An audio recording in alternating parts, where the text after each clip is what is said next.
I've heard the idea of it's very similar to how you described because the woman, like the feminine energy is it's like it's open and it's surrendering and it's allowing for penetration essentially, right? So Yeah.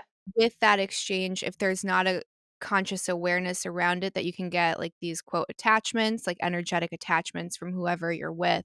So when you're making these decisions, like let's say you're someone that's more sexually adventurous and I hate using the word promiscuous, but like Hmm. promiscuous, is there a way to consciously make those decisions and those actions to prevent these kind of negative like attachments or Yeah. exchanges? Like, is there a it's gonna sound woo to some people, but like, Yeah. meditation or just some kind of conscious awareness that you have before doing that? So I can only speak, I am not God, goddess on this, particular. I can't specifically say the way that this works. However, I know exactly how it has worked in my own life. So I will just share the story of that.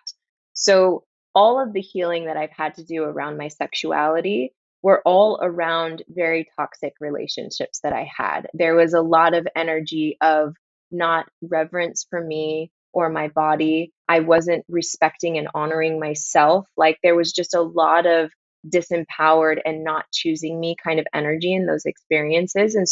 And those ones they came with a lot of hooks where it was like, you know, I hate you and then make up sex. And it's just like the kind of like toxic back and forth. Like those are the things that I've had to deeply heal around my sexuality.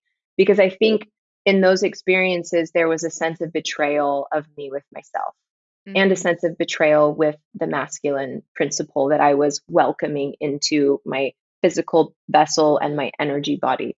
I went through a period when I was probably like 29. I had always been in relationships my whole life and had only ever really understood intimacy from a very, devoted in a relationship kind of lens. And so I decided for 6 months or so that I wasn't going to date anybody because whenever I dated people, I would immediately get in another 2 year long relationship. And I was just like, I'm done being a serial monogamist and like continuing to go through this cycle.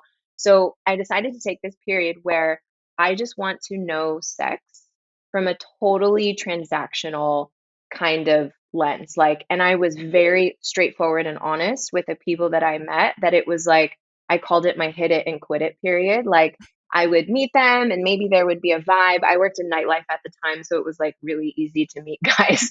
And, I would maybe vibe with somebody and I would just be really authentic. Like, I don't want to go to breakfast with you tomorrow morning. I don't want to get your number after tonight. I'm very like in this totally like this liberating of my sexual expression moment right now.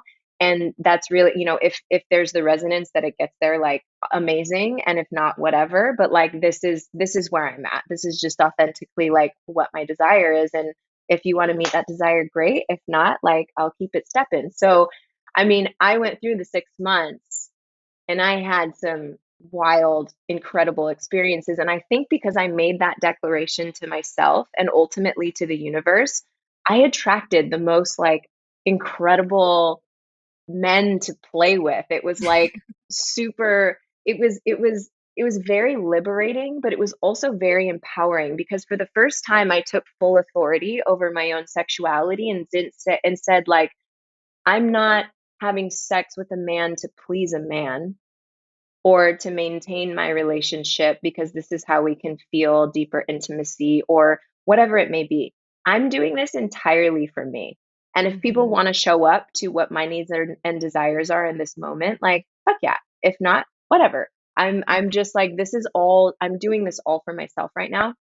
Of every single medicine journey I have ever done, I have never had to clean energy up from that time of my life. Not it's never come up a single time. I've even tried to like actively go into that time period to see if there's like stuff there that, that's just dissonant with my soul and there's been absolutely nothing. So again, I feel like the purity aspect instead of looking at it as, I have to be this way because the world says this, this, and this, because my bishop or religion says I should be this, this, this, and this. And like, just if you want to abide by those things, like total honor and respect for your own personal choices. And if you want to really be in your own power, like, for one, have the awareness of your why. Like, why am I doing this? For me, I needed to understand, like, I needed to have a one night stand for one time in my life so that I didn't, end up married and ever wondering like I didn't experience something. And I think the purity is the awareness around why, is the awareness around the why. I think it's like I think that's actually a really beautiful reframe, instead of I can only be pure if I am a virgin.